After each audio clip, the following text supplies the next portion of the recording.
Shalom, shalom, bien-aimés dans le Seigneur, et au Pessibinombote, na combo na Jésus Christ, tout élevé Nzambalola, le Tout-Puissant, le véritable Dieu, le Créateur du ciel et de la terre. Nzambe Oyo, Alingibiso, Nzambe Oyo, Apesi du Susungana Yo, makasi na journée ya lelo nzambe oyo apesi nga na yo vie nzambe oyo apesi nga na yo pema, à lui la gloire, à lui l'élévation. Son nom c'est Jésus-Christ de Nazareth, le véritable Dieu, le tout-puissant, akumba manaye, anetola manaye, celui qui nous a aimés avant la fondation du monde. Bien aimé, c'est votre humble serviteur évangéliste. Dieu merci, Nyanga. Et place où plutôt à Kokuta Nabino, na ba prière nabiso forte. Oh, tout ça, là, tongo nyonso de 5h à 6h du matin. La Bible dit la prière des justes a une grande efficacité. Bien aimé, nazo saluer les amis de Jésus qui est dans le monde entier.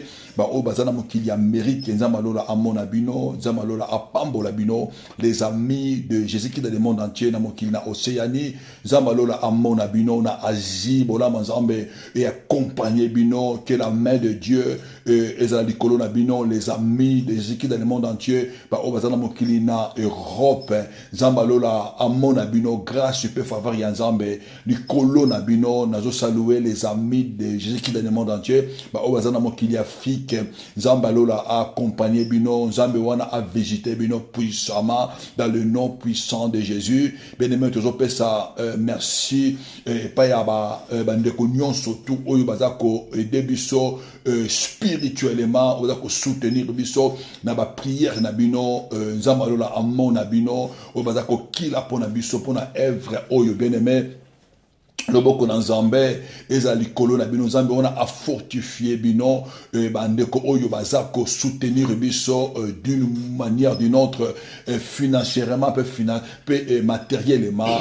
Nzambe lola a monisama likolo na bino ba bazako contribuer bien aimé pour na œuvre oyo bien aimé tout ça na opération na biso tout ça la opération salle ou tout ça ko luka salle pour na ba prière na biso ya dimanche pe na semaine et sikawa plutôt banda ko prier pour la bateau, pour la délivrance, pour la kirdam. Zambalola amon abino, ceux qui bien aimé Nzambe a touché yo, ceux qui sentent esprit est touché aux la partenaire.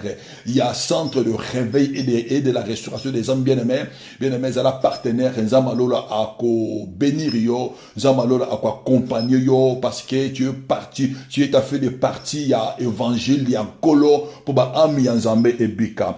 Bien aimé tozo quand la prière na biso oyo toujours ça la tongo nyonso la prière forte et la prière du juste a une grande efficacité toujours le bela a soutenu na biso oyo toujours parler pour l'instant les sacrifices des sangs, comment Mouto Seigneur à comprendre ce qu'on appelle les sacrifices, bien aimé, et toujours parler sur comment Mouto Seigneur Ayeba et bloc Oyo, ils allaient cacher sur les sacrifices, bien aimé, la vie, il y a Mouto et vendre sur le sacrifice, bien aimé, tu ne peux pas avancer, ce que Mouto Oyebi et le Wabengi sacrifice était, bien aimé, sacrifice, ils allaient dans le spirituel.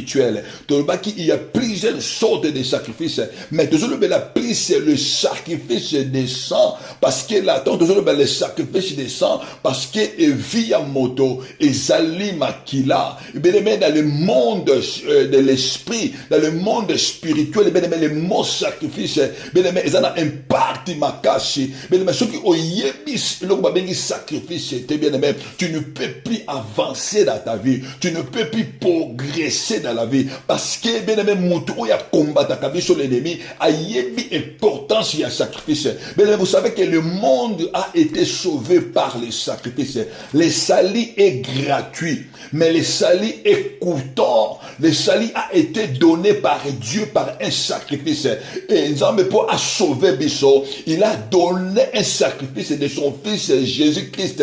Bien aimé, ceux qui ont yebi importance ya sacrifice, bien aimé, tu vas plus avancer et tu vas faire progresser, bien aimé. Et tout le monde qui s'attend besoin de la sacrifice, bien aimé. Ils allaient une offrande. Oyo monto azo pesa enfin à reconnaître auditeur avait à répondre, pour à survivre. Et donc, on peut ça offrande de sur le sacrifice, et ça n'a bâtiment quelconque. Bien aimé, thème na biso, sous-thème na biso, autorité le bela.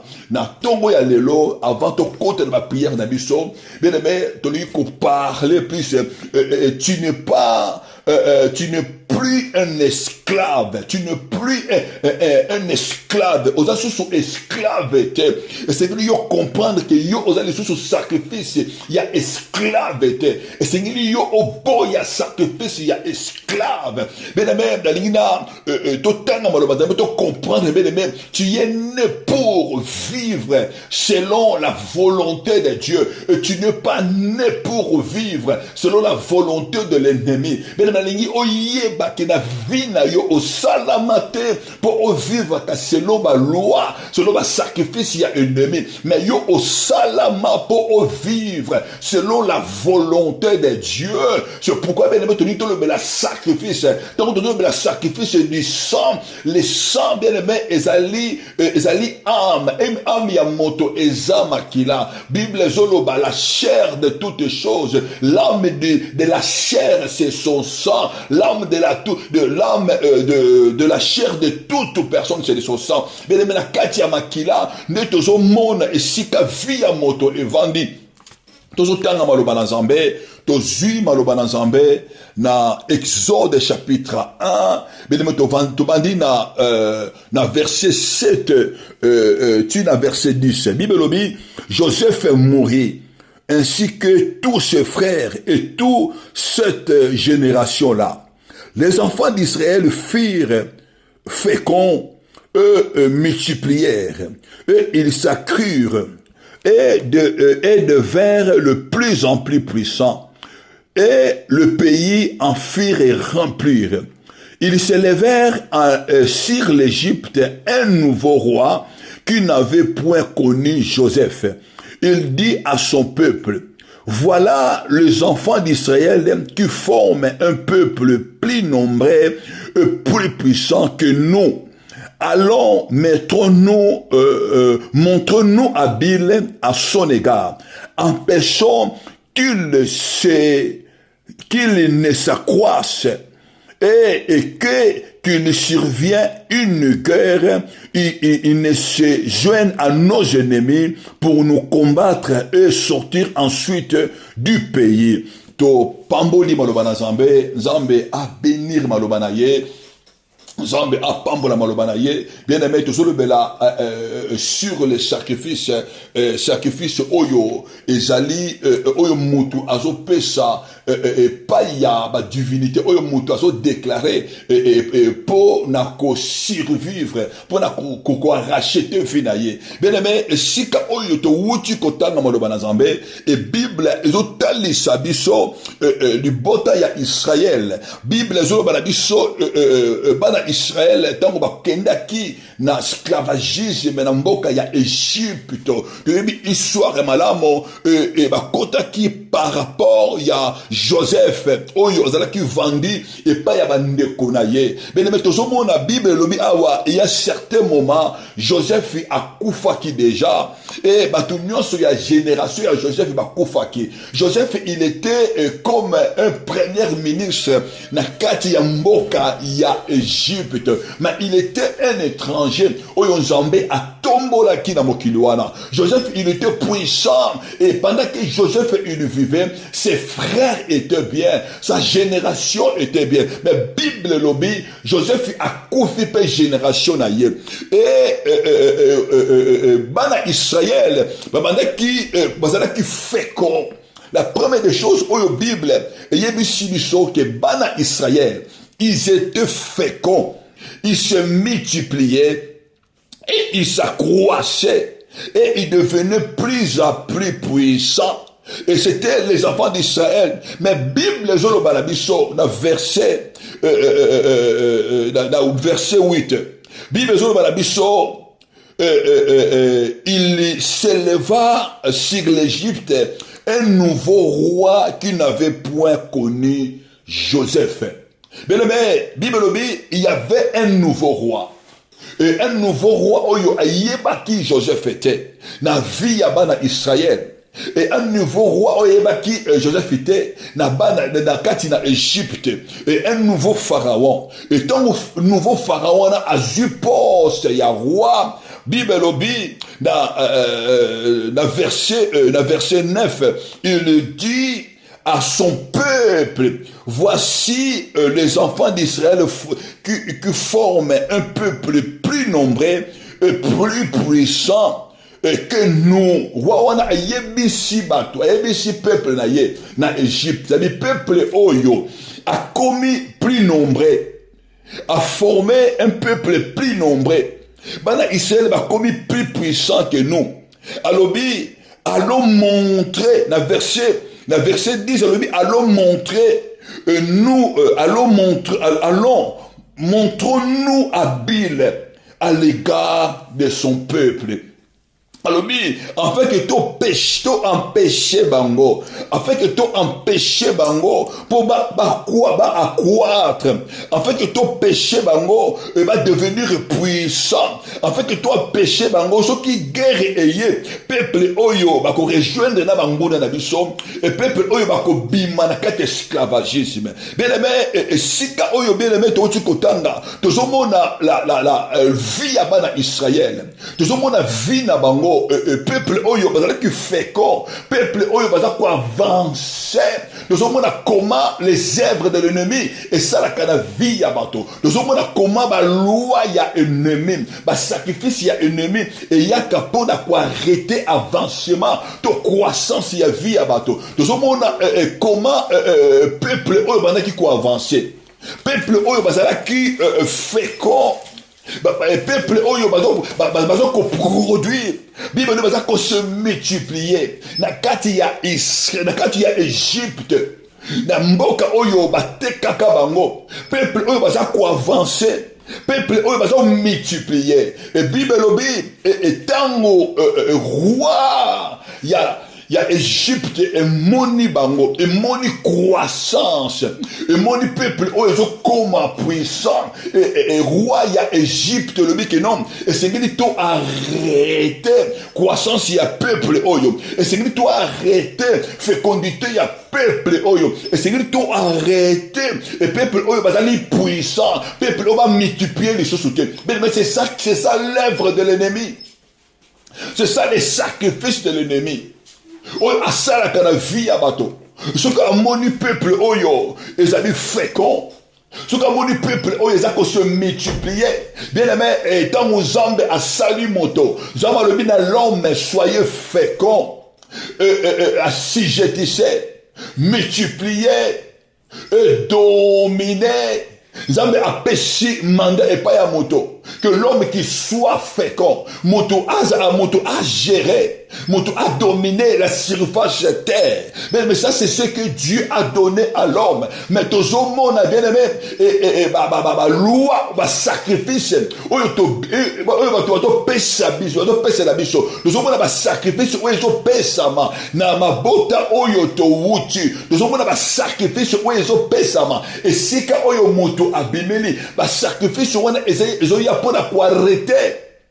Mais ce que ça roi ya Égypte a fait, ba bengi yango loi des sacrifices.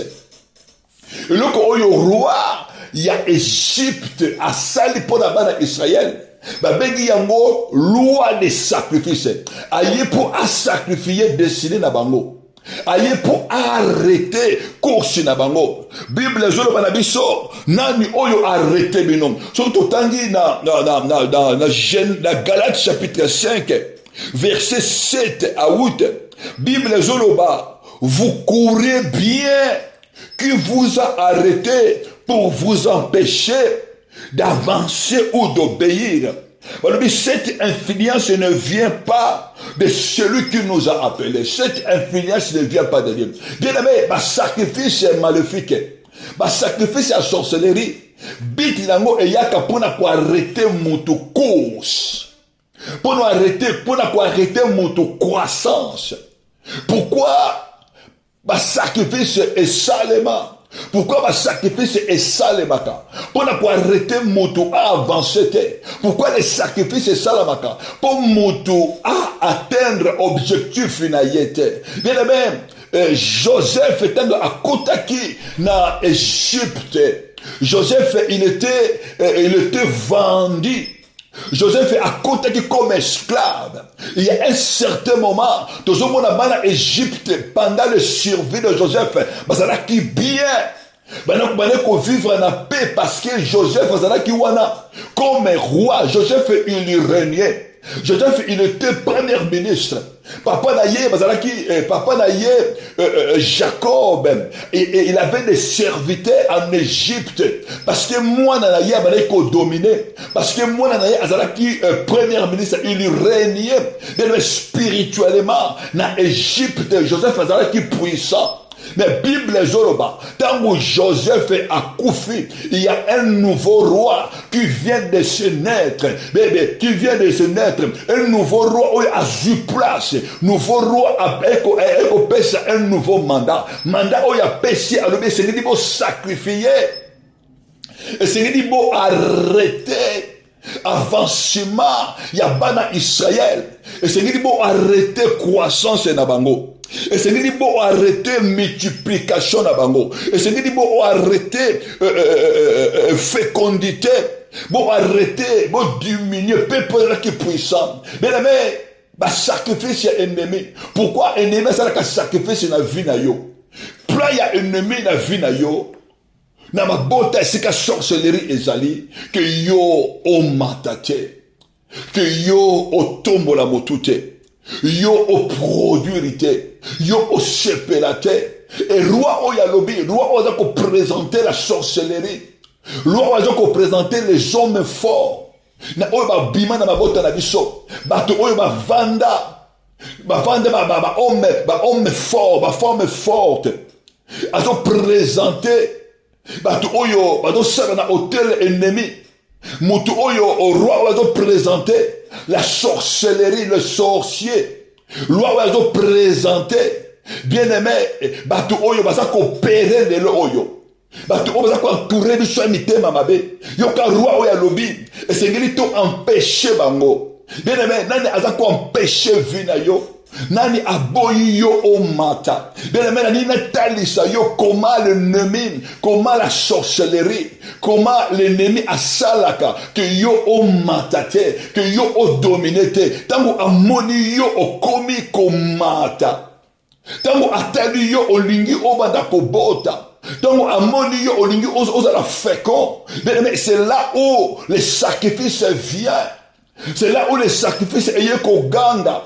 Que mutu oyo toloba na vinaye akoki ko botate mutu toloba na vinaye akoki ko multiplier te bien aimé et ba sacrifice ya ennemi yaka ko limiter mutu bana yaka ko limiter mutu avancement tozomona loi ya ennemi tango eyaka na vie ya moto tango mutu alingi kaka abana ko vivre tango mutu alingi abana ko croître mutu alingi kubana kosala makambo ya malamu makambo oyo eko portele ye eko faire avancer ye loi eye ba sacrifice epesama ba sacrifice ebani ko ganga na vie na ye ba sacrifice lobi ke mutu oyo ako avancer te mutu oyo ako tombola moto te mutu oyo ako vivre te. C'est là où le combat ça commence. Et mutu tango mosusu ozomona mutu abandaki malamu mutu oyo abalaki malamu mutu oyo abane kovanda na mwasi na ye malamu mais tango mutu kaka alobi esengeli ngai na honore mwasi na ngai esengeli tovanda na couple na biso malamu bien aimé ba sacrifice ya ennemi ebandi koganga ba sacrifice ebandi ko combattre couple oyo omona tango kaka bokomi kosala ba projet na couple na bino ke boba na ko avancer omona maladie ebandi omona ba dispute inutile et bandit. Étant parce que sacrifice ennemi et boyo o mata parce que dans le monde spirituel bazomona bino balingite bino okende liboso bibelobi une personne a chasser 1000 mais tant que bozali iniyo na mwasi na yo boko chasser na toyo na mobali na yo bino boko chasser 10 000 et le monde spirituel, les sacrifices spirituels, les démons, les sorciers, balingakate moto amata, balingakate moto batuba zala bien, balingakate moto ba se lever moto. Donc ba moni bana Israël, ba comme puissant, ba là qu'on se multiplier. Donc ba moni bana Israël qui a une croissance. Ba le Seigneur biso to se lever, to arrêter bango.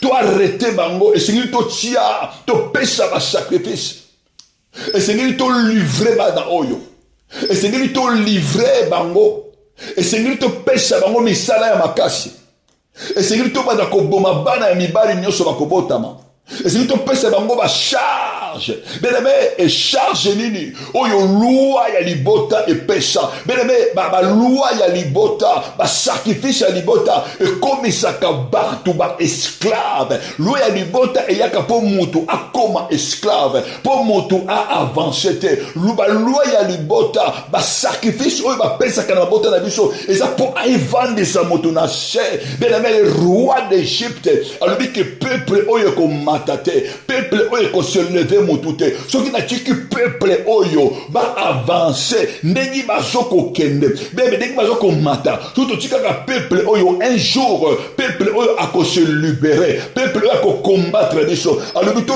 luka ba moyen to rendre ye en esclave to rendre ye plus que esclave azoloba to luka ba moyen oyo to ko vendre se na se bien maintenant bazoko combattre vie na yo nana ko se lever bibelobi allons montrons balobi to ya to tia une manière habile na égard na bango nana zako sala ba complot banana azo bongisa nana ko tia ba sacrifice nana zo ba que non esengeli yo okweya na se nana zo luka akitisa yo na se yo muto banaki ko courir bien yo muto banaki ko avancer bien et du coup du moment au moins que non ta mususu malade bandi yo parce que banaki ko mata couple oyo banaki ko mata bien mama oyo banaki ko mata bien banaki ko sala mosala na ye mama o papa banaki ko sala mosala na ye azalaki bien na couple na ye et le monde des ténèbres roi Égypte azotala azomona ban Égypte bazoko avancer bien aimé nani atalaka yo nani akontrolaka yo bien aimé nayebisaka bana na Nzambe bien aimé même si yo provoqué ennemité même si yo otelemeli ennemité mais sengeli oyeba ezana batu moko ezana baja ya ténèbres oyo baselevaka oyo bakontrolaka destiné na biso ezana baja ya ténèbres oyo baboyaka élévation na biso baja ya ténèbres oyo baboyi yo omata tango kaka yo olingi obana komatisa moto bien aimé basacrifice ebani kokanga ke mutu oyo mwana oyo azana droit ya ko se lever te mwana oyo azana droit ya ko bala te donc kaka yo olingi obala lobeke ngafona bala esengeli nga na tia vie na nga na sérieux parce que sorcellerie elingaka te mutu atia vie na ye na sérieux donc yo olinga kobanda otia vie na yo na sérieux omona bayibi yo mbongo balobeke mutu oyo akosimba susu mbongo te tango yo bandika kokoma stable olobi esengeli vie na ngai nakoma stable nasomba ndako natia ordre na vie na ngai nasala libala ya vie na ngai nafanda bien na motion bien mais balongoli yo musala elongwe bien mais sacrifice nini bazopesela yo nana azotelema na botele ennemi lokola roi ya Égypte oyo azoloba totika peuple oyo te a avancer totika peuple oyo te a multiplier tango yo kaka obali bien aimé okoti na libala olingi obana ko vivre bien na mobali na yo baye ba bomeli yo mobali Donc yo bino bolingi donc bobanika ko soit vie ya malamu. Bolingi bana ko sepela na vie. Bien aimé, ennemi aye. Alors que batu oyo ba ko vivre te. Bien aimé, c'est ça ce qu'on appelle les sacrifices de l'ennemi. Mais bien aimé, qu'on déclare pour la vie na yo que yo au cause de la sacrifice c'était. Et maintenant yo ba cause de la sacrifice c'était. Maintenant yo ba cause de la sacrifice ya ennemi te. Bien aimé, tu servirais pas l'ennemi. Destiné na yo au cause de la sacrifice c'était parce que tu es né pour avancer. Tu es né, bien aimé, pour faire des grandes choses. Bible, notre vie est cachée en Dieu, en Jésus-Christ. Mais le moutou mon côté à kosimba yo. Mais le sacrifice nini oyo ba pesela yo. Nani atele makana boto nyonso pour la ko déclarer pour la vie na yo. Bien aimé, tant yo zo mata bien aimé. Tant Zambe azo salela yo. Tant yo zo bénir bateau. Bien aimé, c'est là où tu vas encore beaucoup prier. Bien aimé, c'est là où tu vas encore beaucoup se lever pour la prier. Tant yo ozo mata bien aimé, c'est là où tu vas prier. Parce que Bible, nous irons de gloire à gloire, de victoire à victoire. Ça veut dire, bien aimé, et si oyo ennemi a quoi un sacrifice, oyo a empêché yo o matate, et si oyo ennemi a tiré bakal, et si oyo ennemi a tiré ba barrage, bien aimé, quand tu es un enfant de Dieu, tu dois se lever pour prier. Bien aimé, c'est des sacrifices, il y a Jésus, et c'est des sacrifices, il y a prière na yo, et c'est des sacrifices, il y a maloba na yo, bien aimé. Et il y a qu'à renverser et briser les sacrifices de l'ennemi. Mais maintenant, il y a qu'à se lever contre Vinayo. Tant on a qui n'a pas piété. Tant on a qui irrégulier, on a qui bien. Maintenant, on va dire qu'à s'ambe la zambé. On dit qu'il vit avec une numba na tiki. Nga vit avec kobo na tiki. Mais maintenant, je vu nanga au sérieux. Mais c'est là où l'ennemi aille. Alors bien, il vit à sérieux au kozoyangote, vit à sérieux au kozoyangote. Mais bien même, ma commune en Zambé, nous avons Jésus, nous avons le roi des rois, la victoire qui triomphe le monde. C'est notre foi à Dieu. Mais quand on va triompher, ça veut dire il y a d'autres côtés, il y a un combat, il y a une bataille et la victoire qui triomphe le monde. C'est notre foi en Jésus-Christ. Ben, tu dois croire na Jésus-Christ, notre sacrifice, notre sacrifice que Dieu a donné. Bible dit, ils l'ont vécu à cause du sacrifice du sang de l'agneau. Bien, mais nous avons foi à ce que Jésus a accompli pour nous. Et c'est qu'un sacrifice, ganga. Et c'est qu'un sacrifice, il y a pauvreté, ganga. Et c'est qu'un sacrifice, il y a malédiction, ganga. Sacrifice, est arrêté, yo pour avancer. Bien aimé, nous avons déclaré que le sang de Jésus sur la croix a effacé. Qui est effacé dans le nom puissant de Jésus. Et c'est qu'un sacrifice, mon que je tellement pour combattre destiné na yo, pour combattre couple na yo. Oye boyo au tombo la moto. Oye boyo binobo avancer. Oye boyo au vivre na musala malamu. Bien aimé, nous avons déclaré na combo na Yesu que sacrifice wana. Oye va pécher yo. Sacrifice wana za ko se lever. Oye va lingi ba réduire yo en néant. Sacrifice wana et que le détruire ba kolonango avec un feu immédiat dans le nom puissant de Jésus. Et éviter sacrifice ni oye bango ba bongisi. Bien aimé, tu dois avancer. Ma commune en Zambé Zoloba qui vous a aidé, vous courriez bien. On m'a dit qu'on kima malam. On m'a dit qu'on avance malam. Ozi musala no ya malam. On m'a dit qu'on progresse malam. Qui vous a arrêté. Mais les sacrifices ya ennemi, il y a pour arrêter yo. Qui vous a arrêté pour continuer à produire. Les sacrifices ennemis, il y a pour arrêter yo. Au bout du mois na liboso. Après avortement et bandit. Les sacrifices ennemis, il y a pour empêcher mutu. Abotate. Mais Et l'homme est à mon atelier qui vient dans la tête, qui vient de comment les diables ils le font. Ils ont sacrifice, c'est même motonioso. Ma bota mingi avant moto abota, faut moto abano ko pesa ba sacrifice avortement. Et c'est ngeli yo o annulé yango. Mais tu n'es pas né pour être le sacrifice de l'ennemi, parce qu'il y a quelqu'un qui s'appelle Jésus. Il s'est donné en sacrifice pour ta vie. Il y a quelqu'un sur la croix. Il a crié, tout a été accompli. Bien aimé, yonanga toto vivre la foi par Jésus-Christ, l'homme de Galilée, le roi des rois, le vainqueur de Golgotha. Oyo andima akufa pona biso. C'est pourquoi bien aimé tout le matin. Et c'est ngili yo banako telema pona ko déclarer pona journée na yo tout le matin. Et c'est ngili banako telema pona ko déclarer pona destinée na yo, pona vie ya bana oya yo, pona vie ya mobali oya yo. Bien aimé, tu dois te lever pour déclarer pona couple na yo, pona vie ya moi sina yo, que vie na bino eza sacrifice c'était, quel que soit les sacrifices,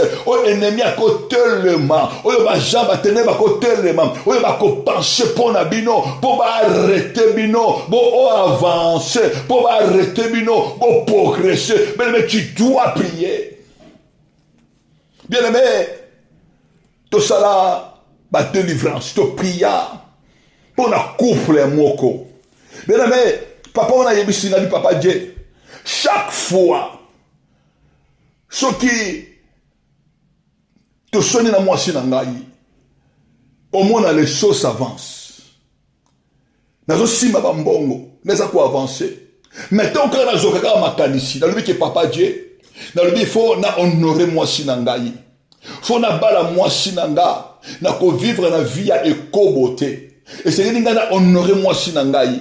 Moi si oyo to kutene na poto mazana ba boti na ye. Et c'est que na tika vie oyo. Abi papa Dieu. Oyo bitanko na bana ko zwa ba penser oyo. Que ngana honorer moi si oyo ngai. Papa Dieu mbongo za la susute. Mona musala ba longo lingai. Mais tango na bana ko mela masanga. Tango za ki na monde mbongo ezoya. Le papa na yebi ça c'est qu'on appelle le sacrifice. Et ça va loi ya sacrifice. Et va loi où ils ont frappé yo. Et l'ingité que yo obala. Et l'ingité que yo obala honoré moi sina yo. Et l'ingité et boy yo au service nzambe. Et boy yo au tambour na sanctification. Et boy yo au tambour au service nzambe. Mais il y a des lois où il y a des mutu à tambour na péché. Mais l'ennemi a yebi que ceux qui yo oso vivre na ekobo. Ceux qui moi sina yo au bala yete. Ceux qui moi yo au péché mbonga di balate. Et dit que non, bien même ennemi a kokota parti là pour amana ko déclarer pour na ko loba pour amana ko accuser yo. Mais il c'est yakato bonde, to ko bonde na Zambé. Faut te briser la porte, tu vois, non? Faut te renverser sacrifice, il y a esclavagisme. Sacrifice, il y a l'esclave na bango. Sacrifice, il y a obimate. Sacrifice, il y a osale la nzambete. Et c'est que tu renverses en na ba prière. Ben aimé te bonde la papa wana abala mwasi na ye. Et ba vanda na kimia. Bien aimé, tu dois prier. Tu dois te lever pour prier. Bien aimé, on a souffert pendant un certain temps. Mais souffrance, et qu'on continue sur ce terre. Et c'est que tu mettre arrêt. Et c'est que tu mettre arrêt. C'est que tu arrêter l'hémorragie, l'esclavagisme. Et c'est que oh, papa n'a pas va vivre. Mais tu continues à vivre et en côté. Oh, papa n'a pas vivre. Bana na biso ba continuer ko vivre en côté. C'est pourquoi Seigneur yo hôtel de la prière. Et Seigneur yo o mettre stop na maladie. Nani alingi yo o avancer te. Et le connaît alingi yo progresser te. Tant que yo bandi ko progresser. Tant que yo bandi ko se lever moto. Mais maladie et ba ko frapper na maladie. Ba longoli yo musala. Parce que tu ne peux pas travailler. Parce que tu n'as pas la force. Mais il faut déclarer de quoi la vie motomoko. Et si cagnon sacrifice ya maladie va pécher l'io. Et si cagnon dans le monde de ténèbres. Votre péché va sacrifier sa maladie. Na combo na yesu. Mais il faut déclarer que sacrifice wana. Et zonge na bakolo nango. Sacrifice sa maladie. Et zonge na bakolo nango. Nana za ko arrêter yo. Nana za ko arrêter yo course. Nana lingi yo o avancer te. Bible vous avez bien commencé. Au bandaka malamu. Mais au soukaka mabe. Au bandaka malamu na ba faire na yo. Au bandi ba faire les autres tambola. Ba faire les autres marcher bien. Mais na souka na ngomono kiti. Au kiti lokola glace.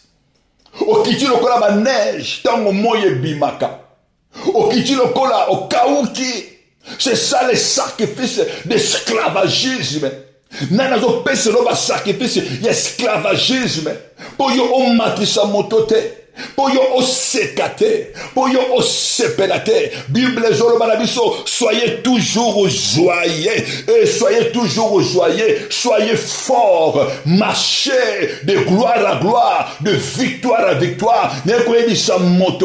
Tu dois être joyeux parce que Jésus-Christ est mort sur la croix, afin que toi tu montes, afin que toi tu sois la tête, non la quai. Bien aimé, nous avons déclaré sacrifice Seigneur sur eux, va passer les motu ya maladie. O balingi ba arrêter course na yo. O balingi ba arrêter mission na yo. Sacrifice wana est détruit ba kono nango. Maladie wana est zongela ba kono nango avec effet immédiat, avec effet immédiat. Motu azo telema na ba trône, azo telema na ba telema sacrifice pour appeler le sacrifice ya non avancement, pour accomplir esclave na mboka oyo sali, pour yo koma mandia, pour yo koma misérable. Nazo déclaré na kombo la Yesu balia na bambuma na bango, balia na ba sacrifice na bango. Sacrifice wana est détruit bango moko avec feu immédiat. Sacrifice wana est détruit bango moko et zonge la bango moko. Nani azoloba que yoko tombo la motote, nani azoloba que yo ba konore yote, nani azoloba que libala oye ko sale matin, nani azoloba que yo oko travailler te,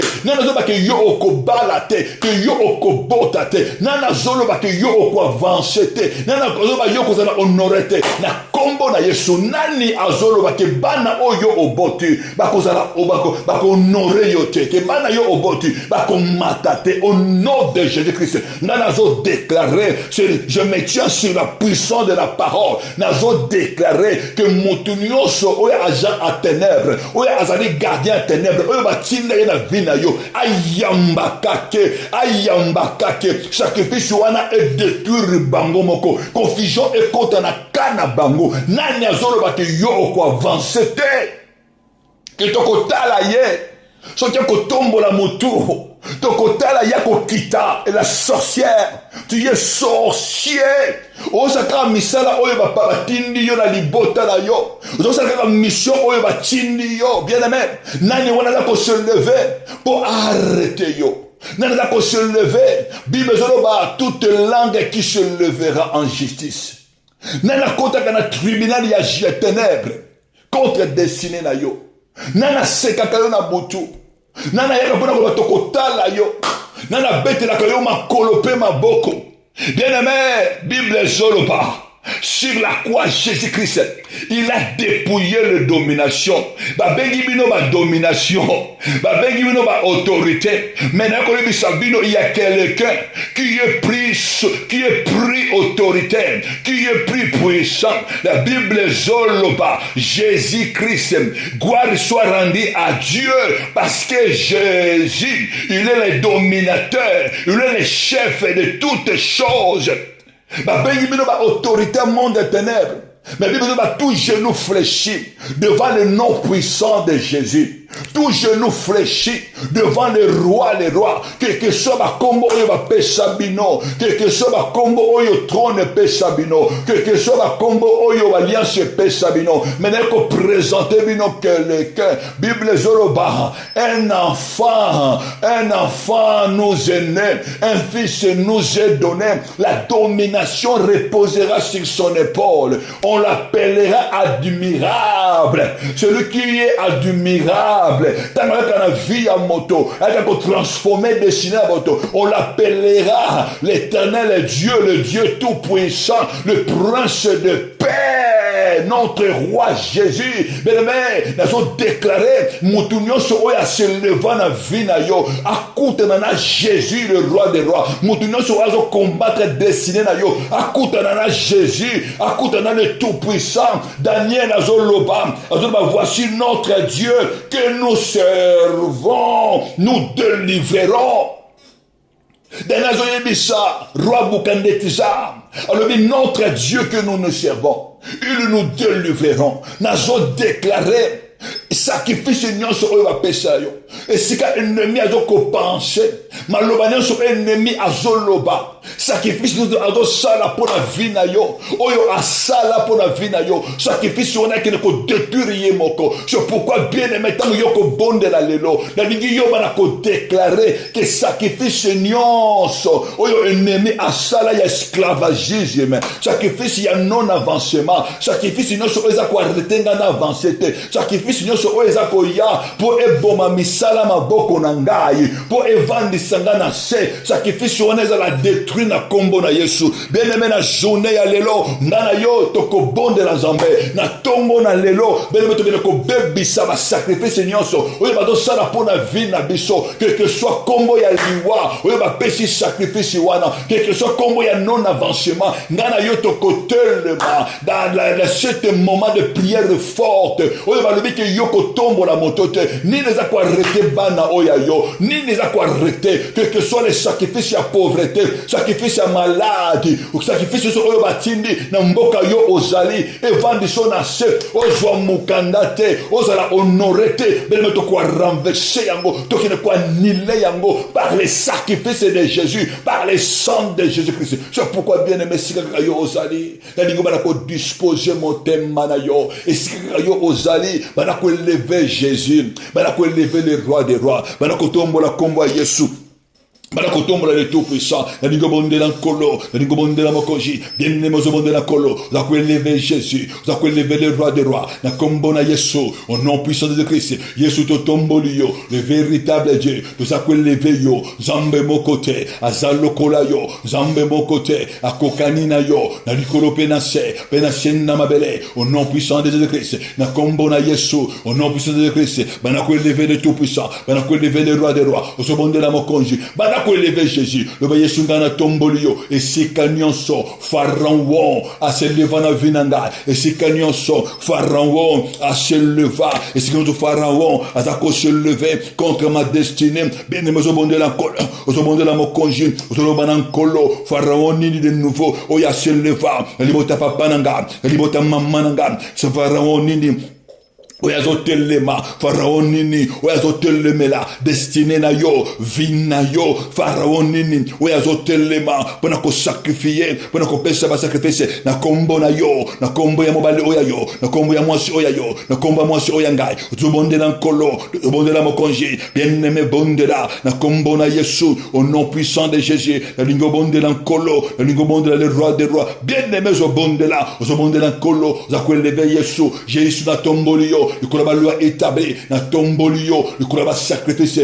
ya sorcellerie na tombolio le kolaba sacrifice ya ba esprit des eaux na tombolio le kolaba sacrifice ya ba sirène des eaux ya ba sirène des côtes bele mena ko lever Jésus na ningo tombola nkolo tombola le roi des rois na kombo na Yesu yo tombola mokonji le ba Yesu nga na tombolio na bomo inanga e sikanyonso ba sacrifice ezo pesama pour ko koyisa ngai pour ko combattre des ngai e sikanyonso ba sacrifice ezo pesama na combat non avancement banaka ko lever Jésus banaka ko lever le roi des rois banaka ko lever le tout puissant ni ko bondela mokonji bondela nga elongo bien aimé zo bondela le véritable Dieu ozo bondela le tout puissant bien aimé zo bondela kolo ozo bondela mokonji Yesu nga na tombolio e sikanyoso ba sacrifice maléfique ezo pesama na buto na sorcellerie e sikanyoso criminel à ténèbres eza ko lever contre ndako nanga contre notre couple nangai, notre tombola yesu, banako lever kaka Jésus, banako lever Jésus, banako lever le sacrifice de Jésus, lever le nom puissant de Jésus. Yesu ngana tombolio, na vie abanda nangai, na tombolio na couple nangai, na tombolio Yesu na mon âme, na tombolio na vie nangai, tombola Jésus, oto tombola Jésus, dans oto tombola Jésus, Bible zoloba, comme Moïse élevant le serpent de rêve, banako tombola kaka Yesu, afin qu'il croit à lui, ne périsse point. Oto tombola kaka Yesu, banako tombola sacrifice à Yesu, Yesu ngana tombolio, na sacrifice na yo, na tomboli Jésus, na ndako nangai, ikolo sacrifice nyonso, oyo pesama, pona ndako nangai, pona banga nangai, banako tombola Jésus, ikolo sacrifice nyonso, ya sorcellerie, oyo pesama, na tribunal ya ténèbres, contre misala maboko nangai, contre libala oyangai, contre la santé nangai, benemo zo monde nankolo, nana do pesa ba sacrifice, contre bana oya yo, nana do pesa ba sacrifice, oya boyi, bana na yo ba avancer, oya boyi yo o avancer, oya boyi yo tombola moto, nana do pesa ba sacrifice, na combo ya pauvreté, ozo bonde nankolo, na combo na Yesu. Au nom puissant de Jésus-Christ, vous avez levé Jésus, le monde de la mokonji, vous avez le roi des rois, bien-aimé au monde de là, vous avez levé Jésus, le tout-puissant, vous avez levé la croix de Jésus, vous avez levé le sang de Jésus, vous avez levé le sang de Jésus, vous avez levé le roi des rois, na kombo na Yesu, au nom puissant de Jésus, vous avez levé le roi des rois, ma commune en Zambé Zoloba, Jésus-Christ, riche qui était, il est devenu pauvre, afin que, par sa pauvreté, toi et moi, nous héritons la richesse de notre père Abraham. Aux hommes de l'Ankolo, aux hommes de la Kaka Jésus, nous avons invoqué Jésus, la Katia Vinayo, nous avons invoqué Jésus, Nandakonayo, bien-aimé Bibezoloba, il n'y a pas un autre nom qui nous a été donné sous les ciels. C'est le nom de Jésus-Christ, c'est le nom puissant de Jésus. Aux hommes de la Kaka Jésus, Banakotomba le roi des rois, aux hommes le véritable Dieu, aux hommes de Nanga Elongo, aux hommes la Jésus, na kombo na Yesu, tombe na Jésus. Et si nyonso bazaya ténèbres bapesi ba sacrifice et si nyonso balobi ke yoko kufa ozotombola Jésus parce que Jésus a donné le sacrifice de la vie pour na yo pena tombola Yesu et si nyonso balobi ke yoko matate yoko simba mbongo te bien aimé tombola Jésus parce que Jésus a levé na biso tu iras de gloire à de gloire tu iras de victoire à victoire bien aimé monde dans kolo monde na mokonji ozotombola Yesu donc za lever Jésus ben zo bimba tonzo kotombola Jésus ben ba sacrifice ma zo koya tonzo tombola Jésus ben ba sacrifice je magnifique zo koya tonzo tombola Jésus ba sacrifice à sorcellerie zo koya tonzo tombola Jésus le sacrifice non avancement zo koya tonzo tombola Jésus ba sacrifice à pauvreté zo koya tonzo tombola Jésus ba sacrifice à limite zo koya ben élever Jésus nana za ko limite yo nana arrêta yo sacrifice nini oyo bango ba pesa o ereta vina yo o ereta avancement yo ozomonela Jésus otombola Jésus Bible zoloba il a effacé l'acte dans les ordonnances qui nous condamnait bien otombola Yesu dans otombola Yesu ba Yesu ngana tomboli yo na vie na ngai ngana tomboli yo na vie ya couple na ngai ngana tomboli yo na vie ya bana na ngai tombola Jésus de Nazareth tombola le véritable Dieu ozoloba na Jésus ngana tomboli yo de tout mon être bana ko lever Jésus ngana tomboli yo Yesu ngana tomboli yo na journée ya lelo na semaine oyo Yesu ngana tomboli yo na mois oyo Yesu tombwa mana yo mokoji kumba mana yo na cette année 2027 ngana tomboli Yesu bana ko lever Jésus bana ko lever Jésus au nom puissant de Christ bana ko senga mawana Nzambe ningo monde na kolo koya na sema ko Nzambe bana ko lele pa na Nzambe le ba mon Dieu et mon roi na leli e pa na yo do senga mawa senga mawa na kolo au nom puissant de Christ kene na sama ko Nzambe le ba mon Dieu et mon roi na sopeli yo motema na ngai na yeli boso na yo mawa na yo ekita na bomo yi na ngai mawa na yo ekita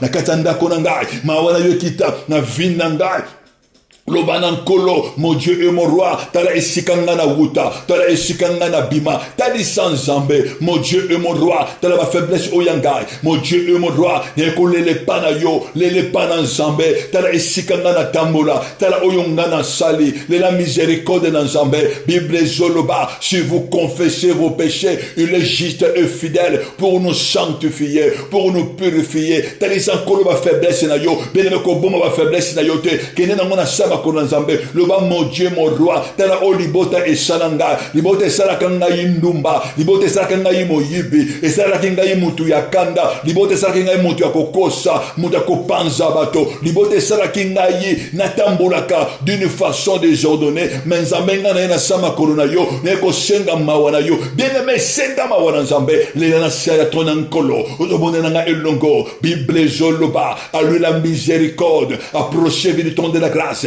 bien-aimé ozobelela nzambe senga mawa na nzambe na vi na yo ozolela mawa na nzambe loba kolo mawa na yo ekita na bomoi na ngai na vi ya mwasi oya ngai na vi ya mwasi oya yo na vi ya mobali oya yo bien-aimé ozobondela nzambe senga mawa na nzambe na vi ya bana oya yo bien-aimé ozobondela ozokwena sama kona nzambe tango ozolele pa na nzambe tango ozokwe pa na nzambe il y a une main qui te couvre il y a une main qui t'arrache tango ozolele pa na nzambe il y a une main qui te délivre tango ozolele pa na nzambe tango ozokwe pa na nzambe bien-aimé il y a une main il y a une protection sur ta vie tango ozolele pa na nzambe loba nzambe tala vi na ngai tala kokola na ngai nzambe nakola na koyipa nakola na kokosa nakola na kofinga nakola na kindumba nzambe tala vi na ngai nzambe nga nakosa nga na bomba bato nga nasala magie nga nasimba bakisi nakota bandako ya nganga lele pa na nzambe au nom puissant de Christ na kombo na Yesu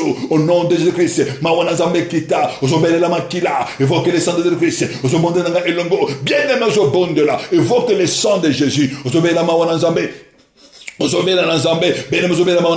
Évoquez le sang puissant de Jésus. Évoquez le sang de l'agneau, le sang de Jésus, le sang de la croix, le sang du rachat, makila oye somba biso, le sang des sacrifices, le sang de l'esprit éternel, sacrifice oye pesa mela pona biso, makila nanzambe, oye ko justifier biso, oye ko sanctifier biso, oye ko laver biso, ozobele la makila, que le sang puissant de Jésus, et ben ko laver vinayo, que le sang de Christ, et ben ko purifier vinayo. Bien aimé au bonde là, bonde la mokonji na kombo na Yesu na ningo bonde na nkolo na ningo bonde na nzambe bien-aimé bonde la ozobonde na elongo bien-aimé bonde la na kombo na Yesu mawana nzambe kita mawana kole kita na kombo na Yesu na nazobele la mawa na kombo na Yesu mon Dieu et mon roi au nom puissant de Christ mon Dieu et mon roi nazobele la mawa na mokonji nazobele la mawa na véritable au nom puissant de Jésus nazobele la mawa na kombo na Yesu mawana yekita na bomoi na ngai mawana yekita na ndako na ngai ozobele la makila évoque le sang puissant de Jésus évoque le sang de l'agneau makila oyo et sombanga na yo makila oyo et justifia biso makila oyo pesanga na yo vie le sang de Jésus le sang du rachat le sang de Jésus makila oyo efface ma condamnation makila oyo efface ma limitation makila oyo qui peut la détruire ma sacrifice ennemi ozobele la makila invoquer makila, invoquer le sang puissant de Jésus. Bénémoine Zobonanga elongo, zobele la makila, que le sang de l'agneau, et banako inondé, ndaku oyayo, makila ya vie, et sika oyo bénémoine, ba sacrifice ya kufa, et sika oba déclara, et sika basala ba sacrifice ya kufa, pour la dessiner na yo, pour arrêter de dessiner na yo, bénémoine zobele la, le sang de Jésus, le sang de l'agneau, le sang de la restauration, le sang de Jésus, et sika ba déclara, que yoko bela, nana sala ba sacrifice, nana pesa ba offrande, oya déclara que yo za malade, nana déclara que yo ko se levete, ozo bela kaka makela Yesu, o bela makela Masia, évoque le sang puissant de Christ, bene mozo mona na elongo, ndako oya yo, oza ko plonger banana yo, na katia makila, oza ko plonger ndako na yo, na katia makila, oza plonger couple na yo, na katia makila Yesu, dans le sang puissant de Christ, ozo bonde na elongo, bene mesengli yo bonde la, et sengli yo bonde la mokonji, bonde la le roi des rois, na kombo na Yesu, oza ko invoquer le sang de Christ, oza ko invoquer le sang de l'agneau, elle est la makila, le sang de la vie éternelle. Le sang du rachat, na kombo na Yesu, ozobenanga elongo, ozotuna, ozolobana Saint-Esprit, mon Dieu et mon roi, ozoloba Saint-Esprit, nani wana, oyapesa ba sacrifice, pour arrêter vinanga, ozoloba Saint-Esprit, sacrifice ni ba pesa, pour ba arrêter dessiner nanga, nani apesa ba sacrifice, ozoloba Saint-Esprit, Saint-Esprit, nani apesa ba sacrifice, pour na ko arrêter libala nanga, pour na balate, nani apesa ba sacrifice, pour na ko arrêter bana nanga, kinga nana botate Saint-Esprit ozoloba Saint-Esprit nana pesa ba sacrifice pona ko sacrifier bana oyanga na ba avortement Saint-Esprit nana pesa ba sacrifice pona ko limiter ko bota na ngai na lingo bana ko bonde na kolo bana ko bonde na mokonji ozoloba na Saint-Esprit nana pesa ba sacrifice po ngai na koma maladi po ngai na avancer te nani arrêta ngai sacrifice nini oyoba pesa na monde ténèbres oya arrêta vina ngai oya arrêta desine na ngai bene ozobonde na kolo ozobonde na mokonji ozobonde na ngai elongo na kombo na Yesu ozo déclarer na kombo na Yesu sacrifice nyonso oyoba pesa na ngai na libota papa na ngai sacrifice nyonso oyoba pesa oyekoma ko combattre vina ngai oyekoma semence para ko combattre desine na ngai sacrifice nyonso oyegangaka oyekombataka vina ngai ozo déclarer oyekombataka bana na ngai sacrifice nyonso oyoba pesa na ngai na kombo ya pauvreté na kombo ya esclave sacrifice nyonso oyareta misala maboko na ngai oyevandisa ngai na se sacrifice nyonso oyo bazopesa po bakawusa mosala maboko na ngai ozobondela nzambe bana ko renverser yango bana ko annule yango par le sang puissant de Christ bien aimé ozobondela na ngai yango na ningo bondela mokoji na kombo na Yesu bana ko kweza sacrifice bana ko annule sacrifice na kombo na Yesu au nom puissant de Christ bana ko annule sacrifice bien aimé ozobondela nkolo ozobondela mokoji ozobondela ngai elongo ozo déclarer sacrifice nyonso oyoba pesa na ngai sacrifice nyonso oyoba pesa na kombo ya vina ngai na kombo ya ndako na ngai na kombo ya libana na ngai na kombo ya bana na ngai na kombo ya avancement na ngai na kombo ya richesse na ngai bana ko effacer yango ozo ko briser sacrifice par le sang de Jésus-Christ ozo bele na nkolo ozo déclarer sacrifice wana et détruire bakolo nango avec effet immédiat sacrifice wa pesa na ngai dans des ténèbres de la sorcellerie na kombo na Yesu bele briser sacrifice wana yozo déclarer pauvreté et détruire bangomoko liwa et détruire bangomoko toi tu ne mourras pas par la mort de l'ennemi ozomonde nanga elongo yozo déclarer na kombo na Yesu ozo déclarer semence nyonso oyoba dukune na ngai semence nyonso oyoba tena nzoto na ngai na kombo ya sacrifice oyoba tena ndako na ngai na kombo ya sacrifice semence nyonso oyo batia na via bana na ngai na kombo ya sacrifice pona ko retenga course oyo batia na ndako na ngai ozobele la moto na kolo bana ko tumba yango e yamba moto ozomonda na ngai elongo ozobele la moto na kolo moto na nzambe kita bana ko renverser na kombo na Yesu toute semence maléfique oyo batia na journée na ngai oyo batia na vie na ngai na via mobali oya ngai na via mwasi oya ngai na via mwasi oya yo na via bana oya yo pona ko tout fait destiné oyo boyo o avancer oyo boyo o mata semence nyonso oyo ezoba misala maboko na yo ezoba desine na yo ozobelela moto na kolo na kombo na Yesu moto ekita na kombo na Yesu moto ekita etumba semence wana nini batie na nzoto na yo oyo ezopesa yo faiblesse pona ko se lever oyo longoli yo makanisa malamu oyo longoli yo motivation nini batie na nzoto na yo na kombo malade oyo ko tout fait destiné bien ne mezobona na ngai longo nana ye ko semer semence nino izema senino sacrifice nini oyo bango ba semer e